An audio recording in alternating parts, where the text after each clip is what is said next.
Not only are mhm, vowels important in English, consonants are too. I know I've been emphasizing the vowels because the vowels are the most important part of pronunciation. Without a vowel, without vowels, you can't pronounce a word. But consonants are important. There are some consonants that have almost the same sound. Not quite, that's why they're called minimum pairs. They are almost the same except for one sound. But that one sound, sometimes that one sound is very subtle, very nuanced. You can barely hear it, but it makes a difference. The M and the N. What's especially, let me share my screen right now and I'll continue talking so you can, instead of just hearing me. There's an example, B versus P. One is called voiced and one is called unvoiced. These are two letters that are almost pronounced the same. And the two letters that we're looking at here is the B. Now I am, I'm exaggerating. Nobody goes B, B, and the P. What is especially, maybe the word would be annoying or more difficult, is that many times at the end of when we're speaking, and we don't speak quickly, no more than anybody else. When we're speaking and you're speaking to somebody who understands you, you're being fluent. That's what the word fluent means. You're just flowing. The English speaker, depending on their level of education and everything, but even the highest educated don't pronounce, the English speaker doesn't pronounce the ending. Now I'm going to pronounce it because I want to make a point, but normally speaking, no. Very rarely do you put emphasis on pronouncing the ending, because a lot of times having the ending doesn't help you.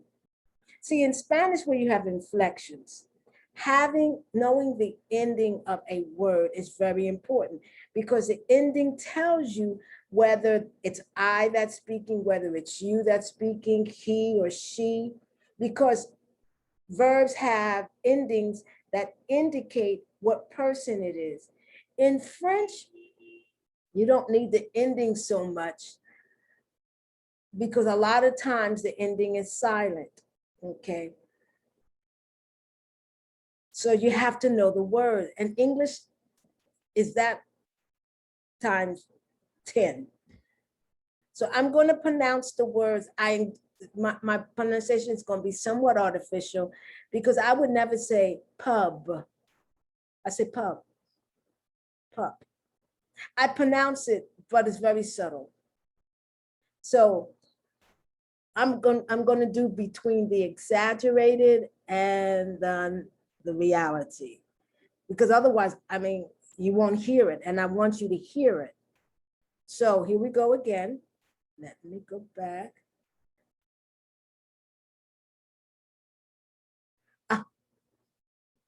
Amble, ample, amble, ample. Bomb, palm. Now, when it's in the beginning, there's no problem because, of course, you have to pronounce the beginning of the word. Well, at least in English, you do. Cab, cap. One is voiced, or should I say, one is unvoiced, cab, and cap is voiced. Air comes out if you pronounce it. The p versus the ba, that's unvoiced. Buy, pie. B, P. B is Beatrice. Bore, pour. Beer, peer. Cob, like corn on a cob, cop. Cub, a baby bear, cup. Buck, puck. gab, gap. You should be able to hear the difference. I'm not exaggerating as much as I said I was going to, because that doesn't help you. If I exaggerate and you're expecting somebody to go gab, gab, you know, you're going to expect that, and no one talks like that. The only time I would emphasize the ending is when I'm angry, or I want to emphasize the fact that I'm very serious and I want you to listen to me.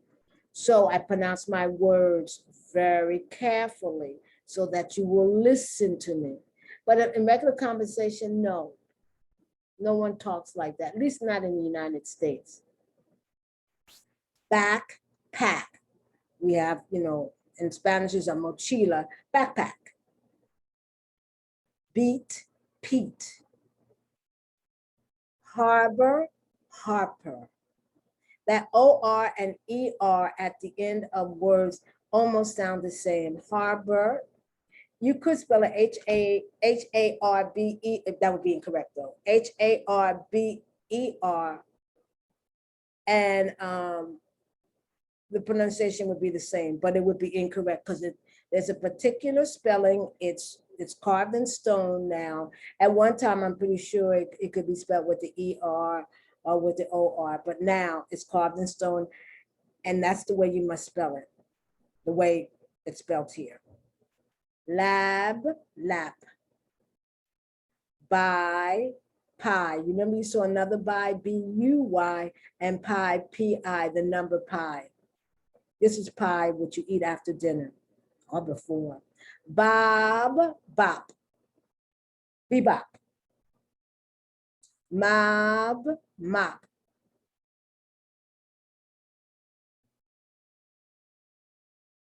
Nibble, to nibble is to eat a little bit, like take off little bites. Nipple. Slab, slap. Lob, lop. Robe, rope. Nab, nap. Pub, pup. You saw that in the beginning when I was speaking. Stable, staple. Beat, Pete. You've seen that before, but the beat was B-E-A-T. You should by now, if you looked at my other cards, understand why B-E-A-T and B-E-E-T have the same pronunciation. There's a reason for that. But, put. Abe, ape. Buy, pie. Once again, this buy is B-Y-E, and this pie is P-Y-E. Ball, paw. Notice the A-W and the A-U have the same sound. Aw, aw. Bow wow, that's what a dog says. Bow wow. I don't think that's what when we hear a dog, it sounds like they're going bow wow. And this is pow wow. A powwow. Bro, pro. Black, plaque. Now look at that. They don't look like they would have anything in common. For a second there, I said, why did I write that there? And of course, within that second, you realize the QU sounds like the CK. So black, act, well, we're not doing that. We're not doing the vowels. But the QU sounds like the CK, plaque.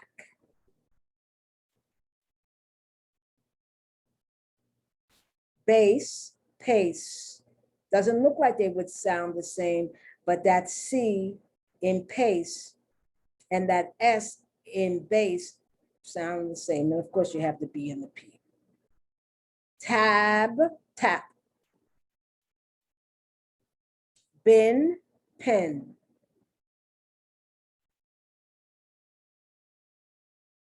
bark, park, baste, paste, fork, pork, symbol, simple, symbol, simple. Now these two words, they wouldn't have anything in common, but we know that the Y can have a variety of sounds, and the OL, the LE, and the EL, well, yeah, the EL, sometimes. It's like the all, symbol, simple, all sound. Beach, peach. Be careful here, be very careful here, especially for Spanish speakers. This is the long E sound, beach, peach. It's not the short I sound. Bicker, picker.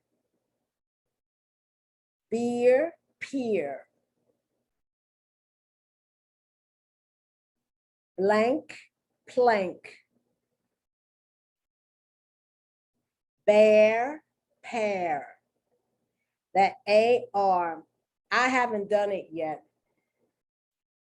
because I wanted to change up a little bit, but that AR and the AIR can sometimes have the same sound, not all the time. It all depends, but here the AR and the AIR are pronounced exactly the same. And also, don't forget what I'm looking at, actually looking at, which is the B and the P. But I always go to my vowels. Rib, rip. Blunder, plunder. Flab, flap. Bear, pear. Lib, lip. And we're back to amble, ample. That's kind of hard to say. So we're looking at the contrast, and I also looked at other things too, I must admit, the vowels and sounds and the diphthongs. But basically what we were looking at in these cards, what the difference between the B and the P. You want your students to practice this. Practice listening or practice saying those two sounds because they sound very similar, especially when you're talking normally, fluently. When you're speaking to someone who speaks your language, you speak fluently. Okay? You don't stop after every word. You just go, one thing flows right into the other. These are important because otherwise people cannot misunderstand. So this is Coralla Fickler McLean at welcome.com. I'm going to stop sharing my screen. I want to thank you for coming to my videos. I want to thank you for sharing my videos. And I want to thank you for your comments. Some of them criticisms, and some of them are valid. Thank you so much. I wish you a good day. Thank you. Bye-bye.